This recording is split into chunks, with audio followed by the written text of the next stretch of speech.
A continuación, Unidos, un pueblo que conquista. El pueblo cristiano evangélico encontrará en Parque Nueva Jerusalén un espacio dedicado al descanso de quienes ya partieron al reencuentro eterno. Contáctenos al +569 66 54 14 22. Nueva Jerusalén, Parque de la Familia Sendero.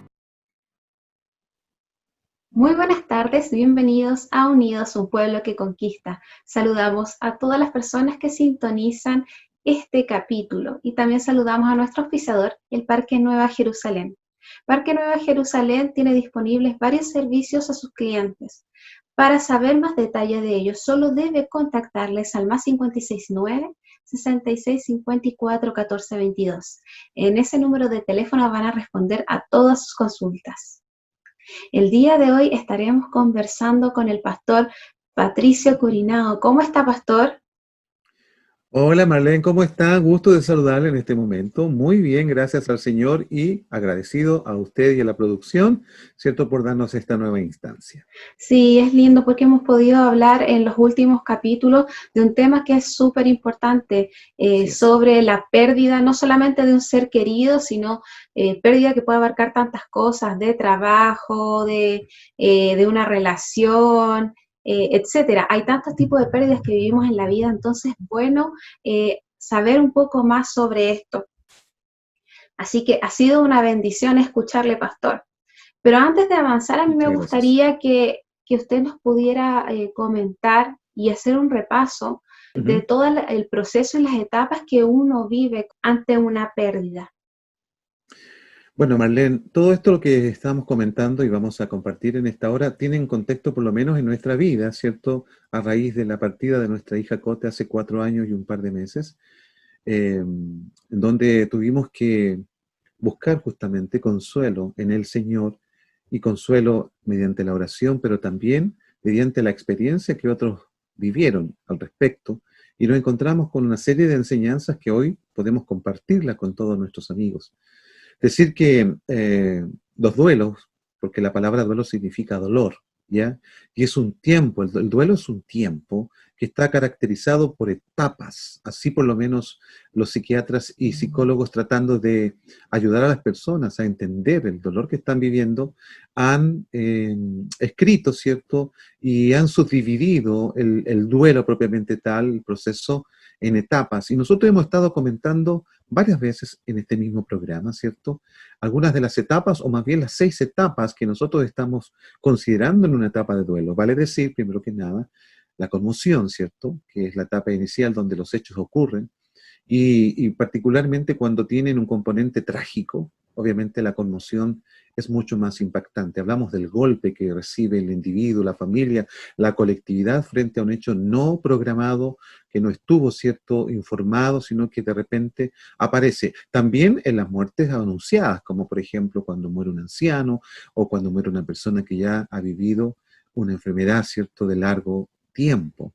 Pero los duelos más difíciles de vivir, por lo menos de acuerdo a lo que se dice, se conoce, cuando estos vienen obviamente sin previo aviso. A eso le llamamos conmoción también. A toda pérdida se le puede aplicar este término, conmoción, que es el impacto del hecho que la persona vive y que puede durar entre algunas horas, días y quizás semanas, pero no dura más que eso, aunque uno no puede decir exactamente porque cada ser humano también reacciona diferente. La etapa número 2 es el dolor, ¿ya? El dolor propiamente tal, donde después del impacto, ¿ya?, de los hechos, la información es tan relevante y va procesándose de una manera impactante en la mente de muchas personas, provocando actitudes digamos, externas y también internas, pero cuando ya la conmoción ha pasado aparece el dolor propiamente tal, que es una de las jornadas más largas en el proceso de duelo, ¿ya?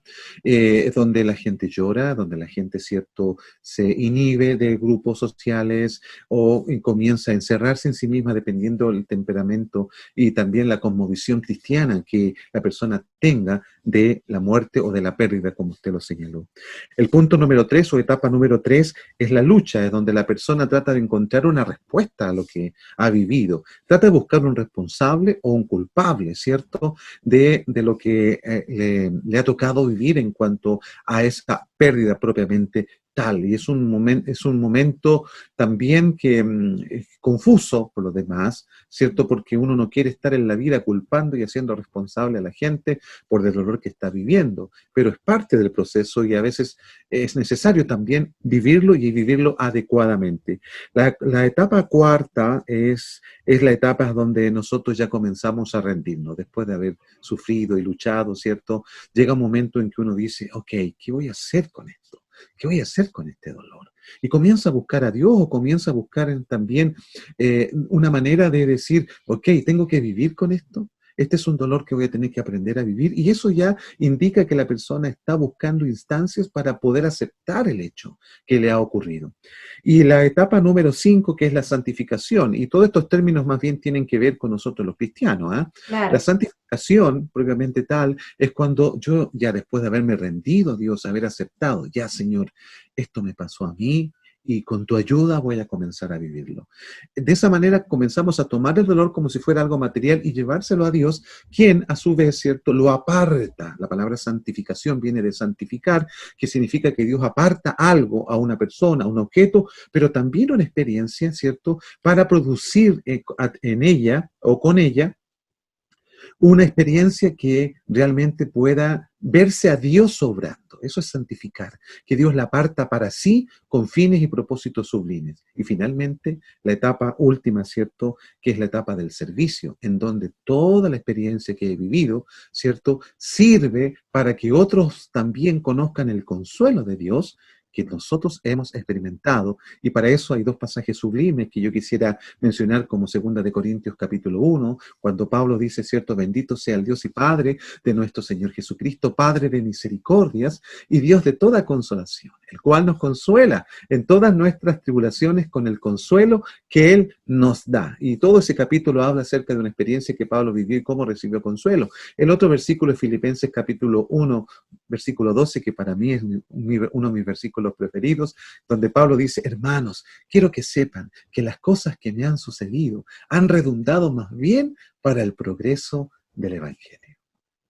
Es tremendo ver cómo todas estas etapas uno las vive y no se da cuenta, y qué bueno repasarlos para que uno sea consciente de lo que está viviendo y no sentirse culpable de sentir dolor o el asombro inicial, la lucha, los cuestionamientos que vienen, todo eso son parte del proceso, pastor.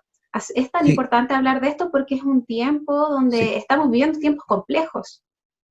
Mira, tú dijiste algo muy importante, Marlene, porque la gente lidia con culpas, con Mm. responsabilidades, y eso ya es un agregado muy difícil a un trauma, a una pérdida difícil de aceptar. Pero fíjate que, como tú lo acabas de decir, hoy la gente está viviendo más sentimientos de culpa frente al duelo o ya a la partida propiamente tal de un ser querido, de un amigo, de un miembro de la iglesia.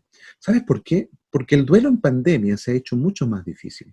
Yo estuve buscando un poquito de información, porque tú entenderás que con lo que hemos vivido como familia, congregación, este tema del consuelo en las pérdidas se hace muy necesario. Y sobre todo Claro. en pandemia, se dice que en pandemia el duelo es mucho más difícil de vivir, porque los componentes naturales de un proceso de duelo se suprimen o ya no están presentes como antes. Vale decir, por ejemplo, las personas que mueren de COVID, por ejemplo, y que mueren en una clínica, que mueren solos, porque mueren solos. Sí. Partamos de esa premisa, ¿cierto? Las Ujú. personas que tienen COVID, ¿ya? Y que van a parar, ¿cierto?, a un centro hospitalario y tienen que entubarlos para provocarles, ¿cierto?, la oxigenación mecánica, pero no logran, ¿cierto?, superar la instancia, mueren literalmente solos, ¿ya? Y las personas que sufren esa pérdida quedan también solos sufriendo esa pérdida. Se interpone entonces en un duelo natural, por ejemplo, un velorio, un funeral, con personas que te contienen, con personas que lloran contigo, que te abrazan, ¿cierto? Que hacen una oración en el momento contigo. Eso ya no existe en el duelo en pandemia. Por lo demás, como no puedes salir de casa, tienes que vivirlo confinado a un lugar donde la tristeza se hace más aguda, provocando a veces angustia, hasta crisis de ansiedad y, por qué no decirlo, depresión, ¿cierto? Inmediata. Porque la gente a veces busca canales para tratar de amortiguar el dolor. No sé, va a ver un familiar, viaja al sur, en fin, va a un centro comercial, ¿cierto? De alguna manera va lidiando, pero no hay amortiguadores de este tipo en pandemia. Entonces se hace mucho, mucho más difícil vivir un duelo, y aquí es donde la tecnología tiene que en parte ayudarnos, así como estamos nosotros hoy, ¿cierto? Compartiendo a través de la tecnología, que los llamados se hagan presentes, ¿cierto? Para acompañar una oración, una videoconferencia, una videollamada, escribir algo, ¿cierto? Donde la persona le ayuda a otro a vivir su etapa de duelo. Entonces, creo que lamentablemente esto provoca justamente lo que tú decías, culpa en la gente, porque se siente desubicada, no está actuando con los canales normales de lo que es la despedida, por ejemplo. No hay despedidas. No hay despedida, esa oportunidad de, como usted bien decía, estar en el hospital y acompañar al Sí. ser querido cuando está a lo mejor grave en el hospital. Uno no puede estar, entonces pueden venir esos sentimientos, claro, de no poder vivir bien el proceso, de hacer una buena transición dentro de todo lo que se vive, entonces no es fácil. Los expertos en dolor, en este caso los que trabajan justamente con personas que han sufrido, los psicólogos, terapeutas, psiquiatras, están señalando que la muerte por coronavirus, en especial los que pierden a un ser querido por coronavirus, ¿cierto? Ese dolor está considerado como un trauma. A pesar de que sea algo anunciado, ¿cierto?, de un familiar, un abuelito, abuelita, ¿cierto?, que está enferma y muere, a lo mejor quizás propiamente de coronavirus, pero está considerada ya como una muerte traumática por el hecho de no poder vivir los duelos de la manera correcta. Entonces, si ya una muerte natural es difícil, imagínate una muerte en coronavirus de alguien, ¿cierto?, o por alguien que muere por el virus, valga la redundancia, ya eso se transforma, según los expertos, en una muerte traumática, algo que debemos considerar y que gracias al Señor estamos permitiendo que esto se pueda entender y buscar ayuda también a través del consejo. Así es muy importante lo que estamos conversando el día de hoy. Bueno, vamos a estar hablando de varios consejos al respecto sobre esta etapa difícil. De hecho, pastor, bueno, en su opinión y bueno, también yo sé que cuando usted vivió también esta etapa traumática de la pérdida de su hija pequeña, usted empezó a estudiar mucho al respecto y de hecho tiene material, compartió, ¿cierto?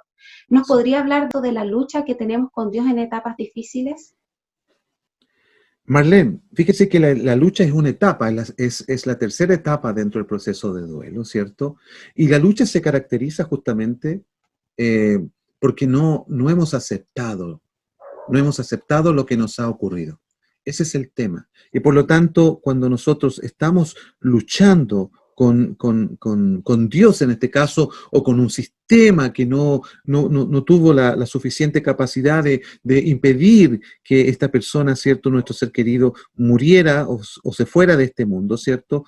Hay una lucha ahí constante que a veces hace que las personas caigan en un estado iracundo y por ende esa frustración se transforma muchas veces también en depresión, en hostilidad, en no permitir que otros se acerquen justamente para provocar el consuelo que uno necesita. ¿Qué podemos hacer justamente cuando estamos viviendo una etapa de lucha? En este caso, los cristianos a veces, a quienes vamos a veces probablemente a ser responsables de esto o cuestionar la sabiduría y omnipotencia de Dios, es justamente a Dios, ¿cierto? ¿Dónde estuviste, Señor?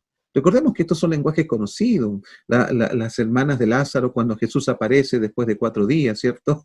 Le dicen, Señor, si tú hubieses estado aquí, mi hermano no hubiera muerto. Así dijeron, ¿no es así? Claro, Así así lo dijeron. dijeron. Y es una forma, ¿cierto?, de luchar justamente contra la situación y de alguna manera indicarle al Señor algún tipo de reproche. Lo cierto que desde mi perspectiva como pastor y de acuerdo al consejo de otros y la experiencia de otros, es a veces mucho mejor incluso luchar con Dios a quedarnos sin ningún tipo de conexión con Dios. O sea, Es preferible llevar esta verbalización de los hechos, decirle a Dios, Señor, pero ¿qué pasó aquí?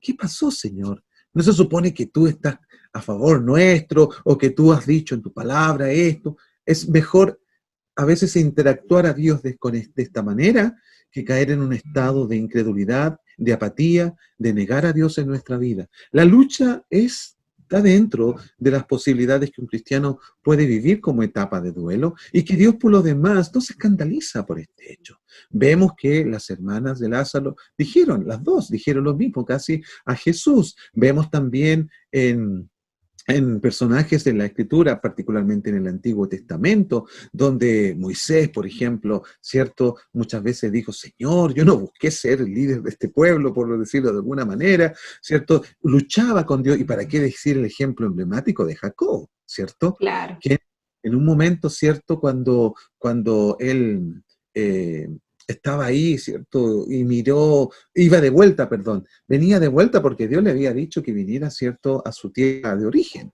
Pero, ¿qué pasaba con Jacob? Jacob se iba a encontrar con sus padres probablemente, se iba a encontrar con su hermano, que era lo más difícil para él. Por lo tanto, ahí comenzó a luchar con el ángel y le dijo, no te dejaré hasta que me bendigas. Y el ángel se dejó luchar. Eso habla de que Dios en este aspecto no se escandalizó de la situación, sino que vio a un hombre, ¿cierto? Vio a una persona que estaba sufriendo en ese momento y que se prestó justamente para un momento en que él pudiera desahogar lo que estaba sintiendo. Qué bueno es el Señor en ese aspecto que nos permite a veces que nosotros digamos cosas que en nuestro estado normal de bienestar cristiano quizás no diríamos, pero el Señor permite que aquellas cosas sucedan. Así que gracias damos que tenemos a un Dios, como dijimos ahí en 2 Corintios, un Padre de misericordia y Dios de toda consolación. Así es, pastor. Bueno, muchas veces nos lamentamos ante Dios, ante distintas circunstancias que vivimos. ¿Qué nos Sí. diría al respecto de cómo se ve esto en la Biblia? Usted ya nos estuvo comentando, pero ¿qué más nos podría hablar de la Biblia, de lo que habla al respecto? Bueno, el lamento era parte de la vida judía. El lamento, recordemos que hay un libro de la Biblia que se llama justamente Lamentaciones. Y donde el profeta, que se dice que lo escribió Jeremías, el profeta llorón, le dicen algunos, porque su vida se caracterizó por un constante lamento al no ver los resultados del mensaje que él tenía hacia el pueblo, la nación de Israel. Entonces él se lamentaba de no tener el fruto que todo profeta a veces quiere tener, pero el Señor sabía lo que iba a suceder y aceptó las lamentaciones de Jeremías al punto de que se escribió un libro, y el capítulo 3 del libro de Lamentaciones es el capítulo de la esperanza, cuando, ¿cierto?, ahí se dice, por la bondad del Señor no hemos sido consumidos, ¿cierto? Y el lamento era parte de la cultura judía y no era visto como algo necesariamente malo, ¿ah? El lamento era un acto incluso de fe y de adoración al Señor. Fíjese que hay salmos que nos hablan justamente de llevar nuestra queja o nuestro lamento al Señor. Omitir eso en nuestra vida y creer que todo está bien, no necesariamente es saludable. ¿Ah? Yo creo que uno llega a la madurez cristiana y ahí uno comprende, ¿cierto?, que lamentarse probablemente ya no es un ejercicio para los que hemos alcanzado cierta madurez. Ya, pero aún así podemos decirle al Señor que a veces estamos sufriendo por injusticias. Y cuando estamos sufriendo, Marlene, por alguna injusticia, uno puede decírselo al Señor, que se siente agobiado y que no sabe realmente lo que Dios está haciendo, porque la verdad es que nosotros, como no tenemos control, y qué bueno reconocer que no tenemos control, y no somos totalmente sabios como Dios lo es, qué bueno es decirle al Señor, me siento agraviado, Señor, me siento cansado, me siento que me están atropellando, Señor, y siento que usted lo está permitiendo y no sé por qué lo está permitiendo. ¿Es una oración de incredulidad? Por lo menos desde mi óptica, no lo es. Al contrario, es una oración de fe. ¿Sabe por qué? Porque le Sí, estoy diciendo a Dios lo que me está pasando. claro. Y esto es lamentarnos correctamente ante Dios. No es lo mismo que quejarme de Dios. Quejarme ante Dios mostrando lamento por los hechos que me están ocurriendo no es lo mismo que quejarme de Él, que eso ya vendría siendo algo un poco delicado y que mostraría cierta incredulidad, ¿cierto?, al quejarme del Señor. Más bien me estoy quejando ante Él. Y eso en la Escritura lo vemos en muchos salmos. ¿Ah? Vemos esto, por ejemplo, hay un salmo particular, el 13, si no me equivoco, donde el salmista dice, ¿hasta cuándo, Señor? A veces pensamos que es muy atrevido el salmista al decir eso, pero no es lógica la pregunta, ¿hasta cuándo? En mi estado de tiempo, ¿cierto? Donde encuentro que el dolor se ha ido prolongando en el tiempo, ¿no es acaso lógico también preguntarle desde mi óptica humana al Señor, ¿hasta cuándo? ¿Tiene término esto, Señor, este dolor en mi vida o en la vida de otros? Entonces, una forma también de apelar luego de eso a la misericordia del Señor, decirle, Padre, usted sabe los tiempos y oramos para que usted pueda permitir que esos tiempos de bonanza vengan. Por el momento, llevamos nuestras quejas al Señor. Qué bueno que lo mencionó, pastor. Bueno, esto está en la Biblia en varias partes, ¿cierto? ¿Nos Así podría es. hablar del patrón bíblico que vemos al respecto en distintas partes de la Biblia que usaron distintos hombres de Dios ante la queja o cuando estaban diciendo de algo que estaban viviendo en que era injusto? Bueno, justamente partimos hablando de la queja, ¿cierto? Que no es una queja a Dios, perdón, no es una queja contra Dios, sino es una queja que yo llevo a Dios, ¿ya? A través de la oración. Cuando eso lo hago correctamente, ¿cierto? Algo que hicieron muchos hombres de Dios, ¿cierto? Lo que hago posteriormente es apelar. ¿Apelar a qué? A la naturaleza de Dios. Y cuando hablamos de la naturaleza de Dios, hablamos de la esencia de Él. ¿Qué atributos componen la esencia de Dios? ¿Qué atributos? Los que Él puede compartir con nosotros, de los atributos que Él puede transferirnos a nosotros. Vale decir, el amor, la misericordia, la santidad. Son atributos que Él comparte con nosotros. Hay otros atributos que Dios no comparte con nosotros y no se sientan preocupados por eso. Por ejemplo, la omnisciencia, eso es solamente de Dios. La omnipresencia, eso es solamente de Dios, ¿cierto? Por lo tanto, lo que Dios sí comparte con nosotros son atributos, ¿cierto?, que Él nos ha transferido a través de la fe en Jesús. Y fíjese que una de las cosas que podemos apelar en cuanto a los atributos y la esencia de Dios es la misericordia. ¿Por qué? La misericordia, que es algo que solamente nace de Dios, que yo no la puedo ni comprar, ni tampoco yo puedo exigírsela a Dios, porque la misericordia es un acto que solo puede darlo Dios y a quien quiere. Como dijo, como recordaba el apóstol, ¿cierto? Decía, no se trata de quien quiere ni de quien corre, sino de quien Dios tiene misericordia.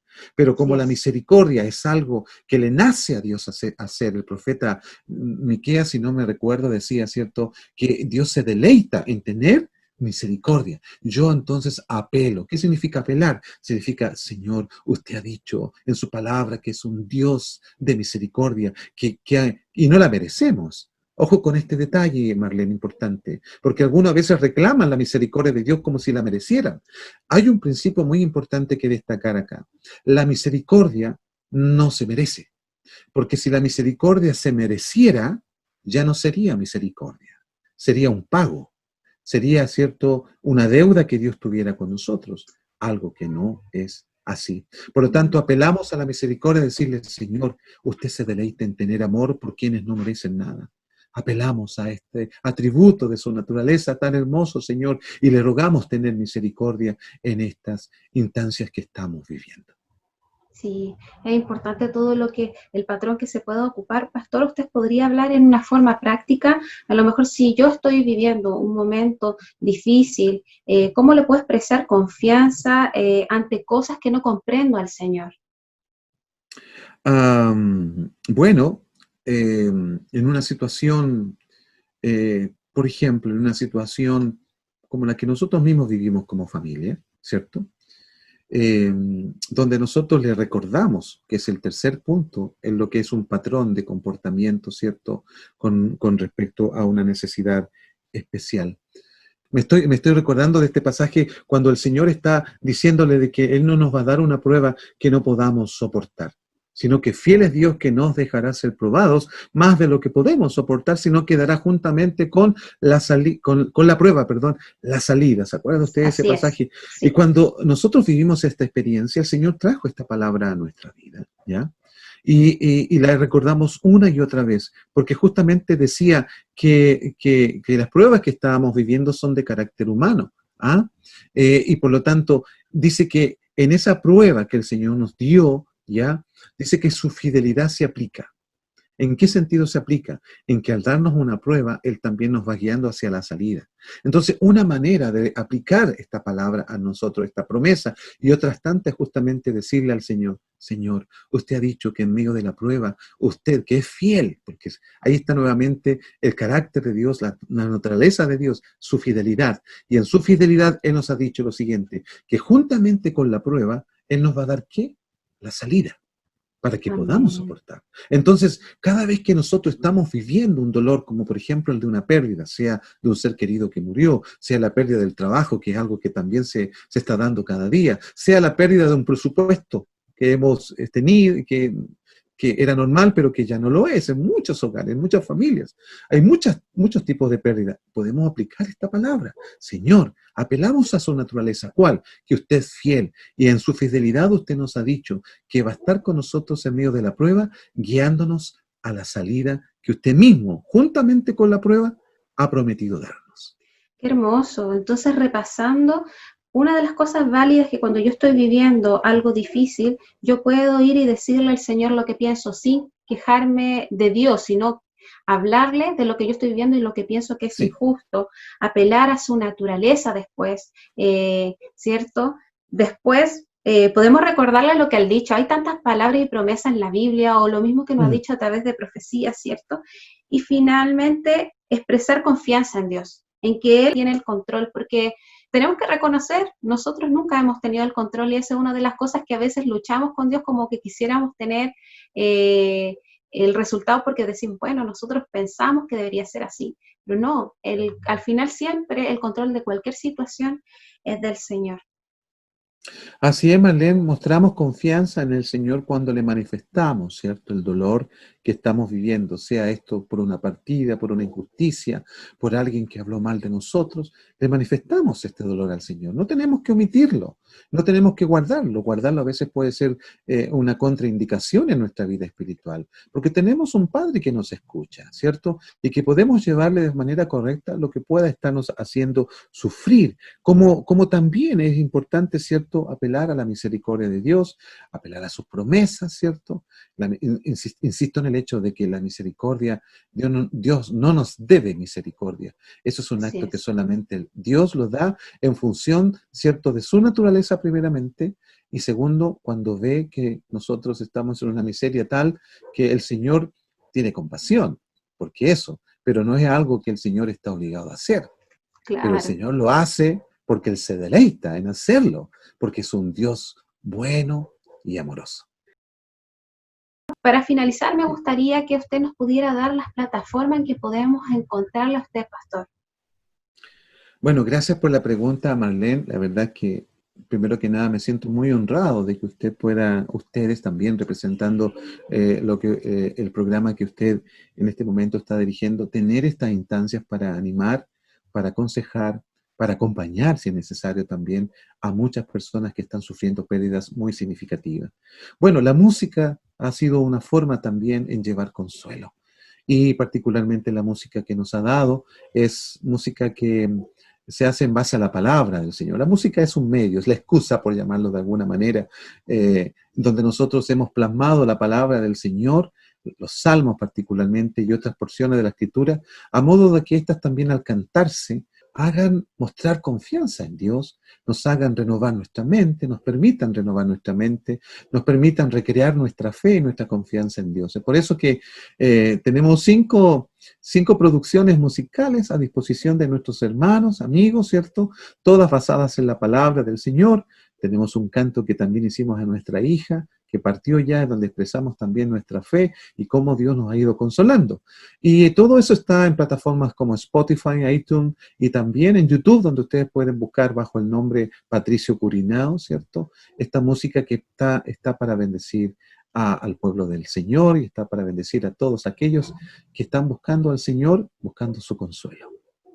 Muchas gracias, pastor, por compartir el día de hoy con nosotros con este importante tema, y también dejamos a todos invitados a que puedan escuchar estas hermosas alabanzas al Señor realizadas por el pastor Patricio Curinao. Sí, muchas gracias por eso. Yo sé que va a ser música que va a ayudar, no porque sea la música, sino porque el contenido, que es la palabra del Señor, nos va a permitir incluso memorizar los textos más fácilmente para los momentos en que estemos sufriendo, y si estás sufriendo, animarte en el Señor, esto va a pasar. Concéntrate en los consejos que hemos dado a propósito, no solo en este programa, sino otros anteriores también. Y yo sé que con la ayuda del Señor, con la palabra bien aplicada, con el consejo oportuno y la contención, es obvio que vamos a poder pasar este dolor, porque el Señor también nos ha hecho pasar por dolores profundos, y aquí estamos ahora sirviendo al Señor a propósito de nuestro dolor. Sí, es usted un testimonio vivo de cómo pasar una prueba tan difícil. Muchas gracias, pastor. Y bueno, agradecemos a cada una de las personas que estuvieron sintonizando el capítulo de hoy. Les dejamos invitados para los siguientes días. Recuerde, de lunes a viernes estamos aquí transmitiendo Unidos, un pueblo que conquista. Gracias, pastor. Esperamos tenerle pronto en el programa. Bendiciones. Y para ustedes también, grandes bendiciones. El pueblo cristiano evangélico encontrará en Parque Nueva Jerusalén un espacio dedicado al descanso de quienes ya partieron al reencuentro eterno. Contáctenos al +569 66 54 14 22. Nueva Jerusalén, Parque de la Familia Sendero.